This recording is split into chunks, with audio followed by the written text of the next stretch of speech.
Madam President. Senior Senator from Illinois. Madam President, let me join the Majority Leader in best wishes to our colleague Chris Van Hollen. Came as a surprise this morning, but we are heartened by the news that he's recovering, and we hope he will be back with us very, very soon. He's a wonderful senator representing his state effectively, and he's very close to members on both sides of the aisle. So we wish him and his family all the strength and recovery as quickly as they can. Madam President, it was another weekend of bloodshed and loss in America. In Chicago, 5 people were shot dead, including a 16-year-old boy killed near the Bean, which those of us in Chicago know automatically is that site in Millennium Park where people race to gather and take photographs. It's one of the most popular attractions in our city. And just this last weekend, it was the scene of a murder, one teenager killing another. In California yesterday, a gunman walked into a church, opened fire, killing one person, critically wounding 4 others. That same afternoon, another gunman opened fire on a flea market in Houston, killing 2 and injuring 3.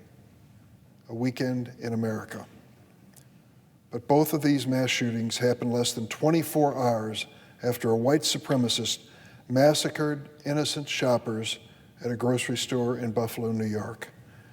The shooter was wearing tactical gear, carrying an AR-15 assault rifle, a weapon designed to kill people.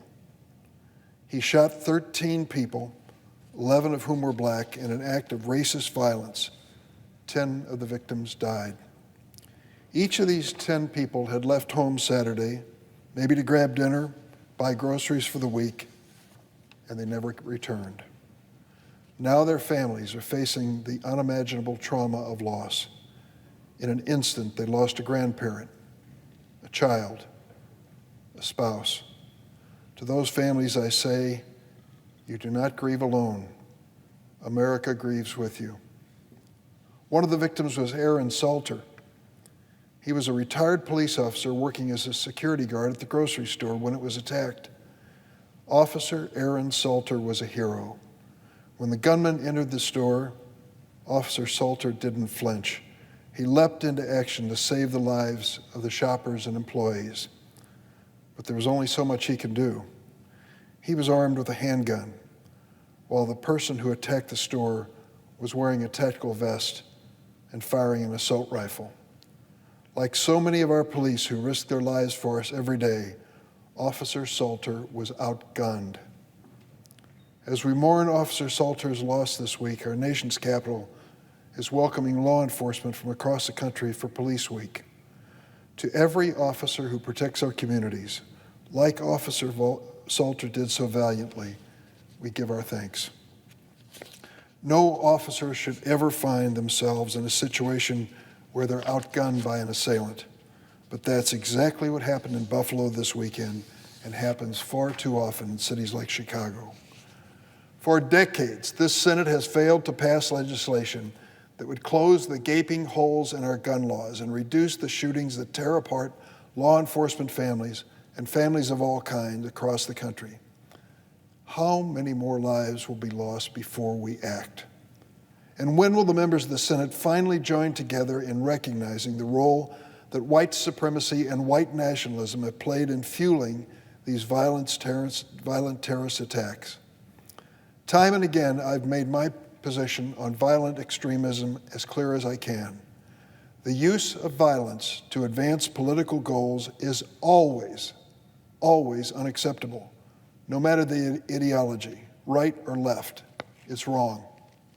But we need to be clear-eyed about the nature of the threat that we face. Senior law enforcement and intelligence officials have warned us on numerous occasions that the biggest terrorism threat in America today is homegrown. It stems from white supremacists and violent militia extremists. I've been sounding this alarm for years. In 2012, 10 years ago, I first held a hearing on domestic terrorism after a white supremacist murdered 7 Sikh worshipers in Oak Creek, Wisconsin. Today, a decade later, the threat is even worse. FBI Director Wray testified to the Judiciary Committee that the threat of domestic terrorism is, quote, metastasizing across the country. And last year, the FBI reported that our nation experienced the highest level of hate crimes in over a decade. These attacks have targeted Black Americans, who have long been the target of the majority of race-based hate crimes in America. But they are not limited to just our Black American neighbors. They have also targeted Muslim Americans, Japanese Americans, members of the AAPI community, and members of other marginalized communities as well. They don't happen in a vacuum. And it's clear that influential figures on the right have been fanning the flames of hate. The gunman who attacked the grocery store in Buffalo was an adherent of the, quote, great replacement theory, a conspiracy theory that fuels white supremacy and white nationalism. It's the same white supremacist conspiracy theory that inspired those neo-Nazis to march through Charlottesville, Virginia, chanting, "Jews will not replace us." You remember that group. President Trump said at the time he wasn't sure that they were out of line.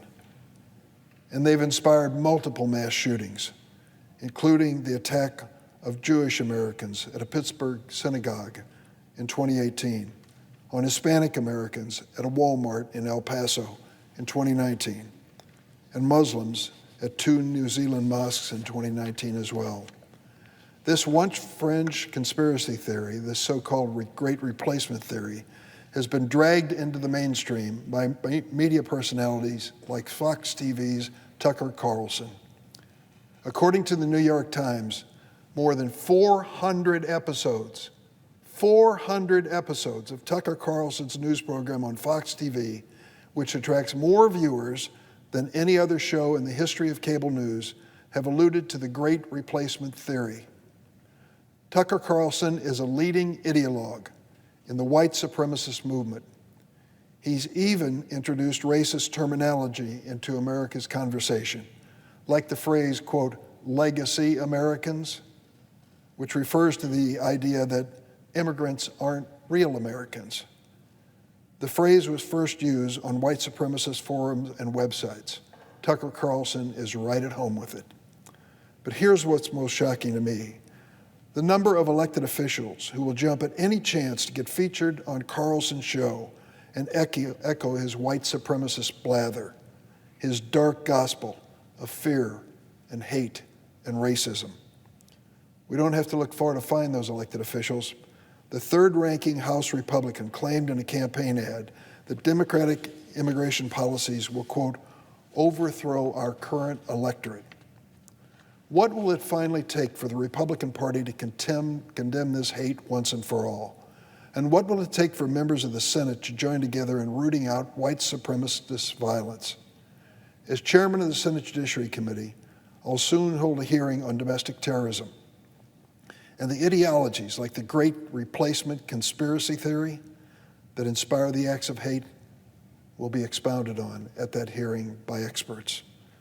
We'll also examine a piece of legislation that I introduced 5 years ago, the Domestic Terrorism Prevention Act, which would strengthen federal efforts to prevent and address white supremacist violence and other forms of domestic terrorism.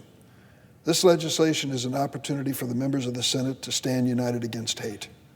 By passing it, along with common sense gun safety measures, we can finally address the scourge of hate and violence that has claimed far too many American lives. Many Americans will be tuned in this week to Tucker Carlson's show to see if he has any reaction to what happened in Buffalo.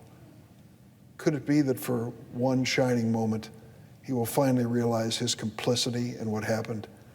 400 shows spewing fear and hate, subscribing this great replacement theory, resulted in hatred across this country, which is visited on communities every single day. 10 people died in Buffalo. Will Tucker Carlson take 10 minutes to say he's sorry for any role he might have played in that outcome? We'll see. I yield the floor.